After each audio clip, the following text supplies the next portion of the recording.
So we finally hooked up with Carly. We had some difficulties at the start of this getting her, but we managed to pop her in. It was good to have a conversation. What I found interesting was the amount and level of palpable fear about the results of this election. I mean, she was saying she just doesn't know what's going to happen after November the 9th. Yeah. And there is a very real fear, which I must admit, I didn't realise that, they could foment, I think that was the word, when they foment revolution. Yeah. Well, they got all the frickin' guns. Yeah. So what are you going to do? I mean, how do you certainly can't reason with them. It's like trying to reason with a Brexiter. It's like trying to reason with a UKIP supporter, because they will always, these people, was it her and Nicole? I can't remember now. No, it was her who was having a conversation, an extended conversation with a Trump supporter, and all they cared about was one issue, and that was abortion. And it didn't matter about any of the other batshit crazy issues and proposals and statements made by her candidate, because she's a conservative. It's like, remember a couple of weeks ago, we had that clip from the woman that said, look, I'm a conservative, and he's the one that's driving this mule train, so I guess I'm just going to be voting for the jackass. I'm like, what? But what? That is the point, you see. I think, it's a kind of tribalistic thing. I will vote for him, whatever. No matter what. However many women will come forward saying they were groped by Trump, he will still get that core vote. I mean, it beggars belief, really. It does. I mean, especially even to me,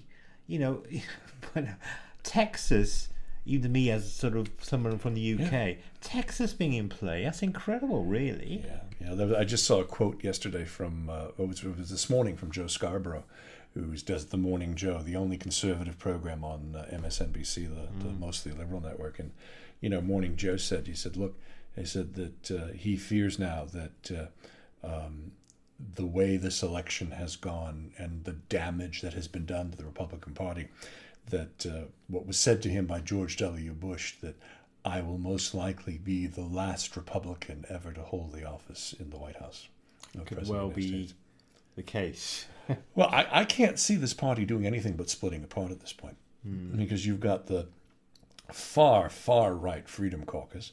There were some articles that came out talking about the fact that Paul Ryan may be in trouble now because the Trumps are looking for someone to blame for his election defeat. And if the whole country feels it was Paul Ryan's fault, he won't be Speaker for much longer. That's interesting, isn't it? I mean, even the Democrats are turning their fire on the Republicans, such as Paul Ryan, because my reading of it is that they know Trump is last year's history, but people like Paul Ryan maybe not. Paul Ryan and Mitch McConnell are being too clever by half.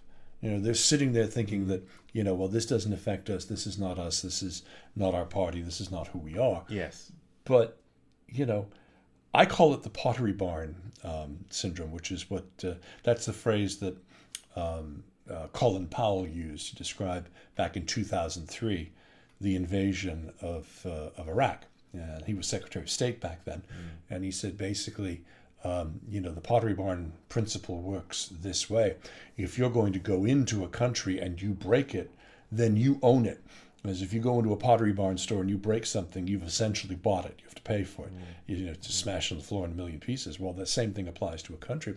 Same thing applies to the party. I mean, Paul Ryan, Mitch McConnell, and the long list of senators and representatives, Kevin McCarthy, others that have just done nothing but be obstructionist at every turn. I mean, John McCain came out just yesterday as part of his attempt to win re-election, and he's doing reasonably well, but he could still lose. He's in trouble as well. He's in trouble in Arizona.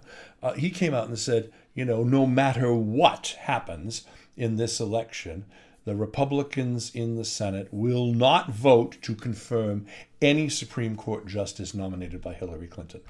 And you say to yourself, now, wait a minute. That's ridiculous. Your job is to advise and consent. It's not to throw a spanner in the works. I mean, Merrick Garland has been sitting on the side. Said that. John McCain he's a relatively reasonable Republican. Yeah.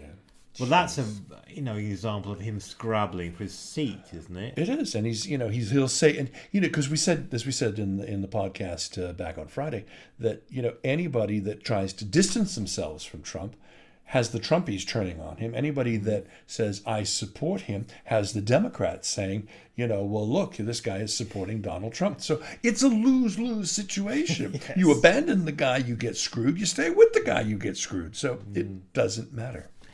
I'm so happy. As an observer, I would imagine you would be.